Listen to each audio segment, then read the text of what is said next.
আপনার কাজের জন্য আমি আল্লাহর কাছে হিসাব দেব না। মূল কথা হলো আপনার কাজের জন্য আপনারই আল্লাহর কাছে হিসাব দিতে হবে, এই জিনিসটা মাথায় রাখতে হবে। আসসালামু আলাইকুম রহমতুল্লাহ, কী খবর সবাই, কেমন আছেন? আজকে দুইজন ভদ্রলোককে নিয়ে কথা বলবো। একজন হলো কন্টেন্ট ক্রিয়েটর আর একজন হলো বক্তা, সে ওয়াজ মাহফিল করে। এখন যেটা বিষয় সেটা হলো এই দুইজন এখন বর্তমানে খুব আলোচনা সমালোচনার ভিতরে আছে। প্রথমত হলো এসপি ক্রিয়েশন ভাইকে নিয়ে। এই ভাই কিছুদিন আগে একটা ভিডিও করছে, মূলত সে তার বন্ধুর বিয়েতে গেছে এবং বন্ধুর বিয়েতে গিয়ে সে বিভিন্ন কার্ড দিয়ে, যেটা আপনারা দেখছেন, এখানে বলার কিছু নাই, আপনারা যারা দেখছেন ভিডিওটা তারা তো সবাই বুঝেন যে সে মানে তার বাচনভঙ্গি বা সে যে কাজটা করছে এটা একেবারেই অনুচিত। এটা আমরা সবাই মানি, সবাই জানি, সবাই বুঝি। আর আমার এই যে দিনী ভাই, উনি আবার এই কাজটার প্রতিবাদ স্বরূপ তাকে নিয়ে একটা ভিডিও বানাইছে। এখন যেটা বিষয়, যেটা আলোচনার বিষয়, সেটা হলো যে এসপি ক্রিয়েশন যে ভিডিওটা তৈরি করছে এটা আসলে মানুষের পছন্দ হয় নাই। মূলত তারও তো ফ্যান ফলোয়ার আছে, আমরাও তার ভিডিও দেখি, আবার ওনার বক্তব্য শুনি। এখন এসপি ক্রিয়েশন যে ভিডিওটা তৈরি করছে এটা মূলত মানুষের পছন্দ হয় না, এবং যে পছন্দ হয় না এইগুলো মানুষ কমেন্টেই বলছে এবং তাকে গালিগালাজ বাকি হয় না। আমাদের বাঙালি মানুষ তো বুঝেন তো, মানে পছন্দ হলে তো মাথায় উঠেই না আছে, আর যদি তার মনের মতো না হয় তাহলে তো কি বলতে পারে, তা তো আর বলাই দরকার পড়ে না। এখন যাই হোক, এইটার জন্য মূলত এখন এসপি ক্রিয়েশন যে ভাই কন্টেন্ট ক্রিয়েটর আমাদের, উনিও কিন্তু অনুতপ্ত, কারণ সে এরকম একটা ভিডিও বানাইছে যে ভাই আমি সরি, এটার জন্য ভুল হয়েছে, কিন্তু আপনারা এখন যে আলোচনা সমালোচনা করতেছেন এইটা কি।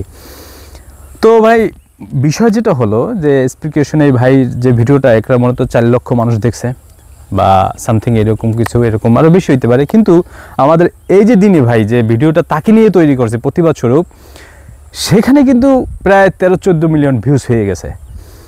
এখন কার বেশি বেনিফিট হইলো? দোনোজনই কিন্তু কন্টেন্ট ক্রিয়েটর।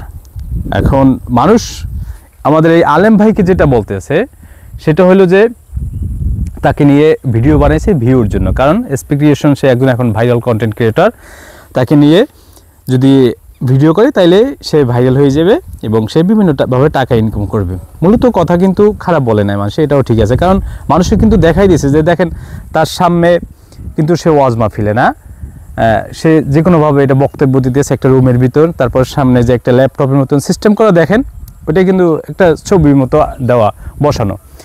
মানুষ কিন্তু এগুলো খুঁটাই বাইর করে, কিন্তু এখন মেইন যে বিষয় সেটা হলো যে এর শেষ কোথায়।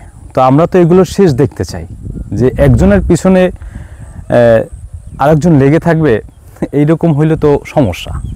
একজনের পিছনে কথা বলতে মানুষ সমালোচনা এটা করবে স্বাভাবিক, কিন্তু অতিরিক্ত জানি না হয়ে যায়। কারণ এসপি ক্রিয়েশন উনি যে ভিডিওটা তৈরি করছে এটার জন্য উনি ক্ষমা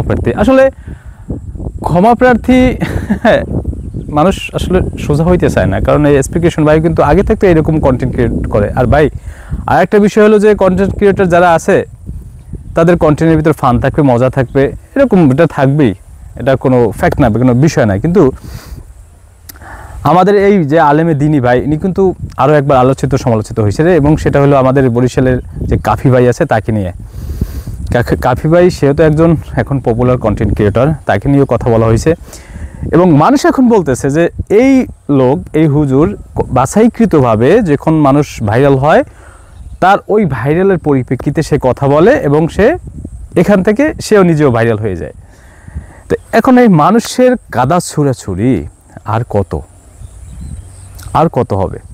এখন মানুষ এই দিনী আলেমে ভাইকে বলতেছে যে আপনিও তো প্রথম যেভাবে বলছেন যে উনি যেভাবে মানুষ প্রথম যাকে ওনাকে ধরছে যেভাবে, যে এই ভাই যদি প্রথম থেকেই তো মিথ্যার আশ্রয় নিছে, কিভাবে যে সে কোনো ওয়াজের মঞ্চে না, কিন্তু সে ওয়াজের মতো একটা সিস্টেম স্টেজ তৈরি করছে। ওয়াজের মঞ্চ থাকলে বিভিন্ন মানুষ থাকবে, আরও লোক থাকবে, তারপর সামনে যে একটা কম্পিউটার আছে তার সেটা একটা ছবির মতো বসানো, তো এগুলো তো মানুষ বুঝতে পারে। তো মূল কথা হলো যে আসলে মানুষের পিছে লাগা বন্ধ করতে হবে। যেমন স্পিকেশন যে ভিডিওটা তৈরি করছে সেটা যদি মানুষের 4 লক্ষ 5 লক্ষ মানুষ বা 5 মিলিয়ন মানুষ দেখছে, আর তার যে ভিডিওটা ওনার ভিউটা প্রায় 12-13 মিলিয়ন ভিউজ হয়েছে। তো এখন আল্লাহ সুবহানাহু ওয়া তাআলা তো বলেছেন যে মানুষের দোষ ত্রুটি হইলে সেটা তোমরা ঢেকে রাখো। একজন মানুষের যদি দোষ ত্রুটি তুমি যদি ঢেকে রাখো তাহলে আল্লাহ সুবহানাহু ওয়া তাআলা তোমার দোষ ত্রুটি ঢেকে রাখবে। কিন্তু সেই কাজ কি আমরা করতেছি? সে যেটা করছে সেটা ভুল হয়েছে, এটা বাস্তব, এটা মানতে হবে। সেই জন্য কিন্তু সরিও বলছে, কিন্তু সরি বলার পরেও তাকে নিয়ে এত আলোচনা সমালোচনা, এটা আবার একটা বাড়াবাড়ি হয়ে যেতেছে। এখন বিষয়টা হলো ভুল ত্রুটি আমরা যারা অডিয়েন্স আছে তারাই দেখবে, তারাই সব কিছু করবে। এখন আমরা যদি একজনের পিছনে আরেকজন লেগে থাকি তাহলে তো আমাদের এরকম কাদা ছড়াছড়ি চলবে। যাই হোক, এখন যে যার ভালোটা বোঝে। দিন শেষে সবার কাছে আল্লাহর কাছে জবাবদিহিতা করতে হবে। আপনার কাজের জন্য আমি আল্লাহর কাছে হিসাব দেব না। মূল কথা হলো আপনার কাজের জন্য আপনারই আল্লাহর কাছে হিসাব দিতে হবে, এই জিনিসটা মাথায় রাখতে হবে।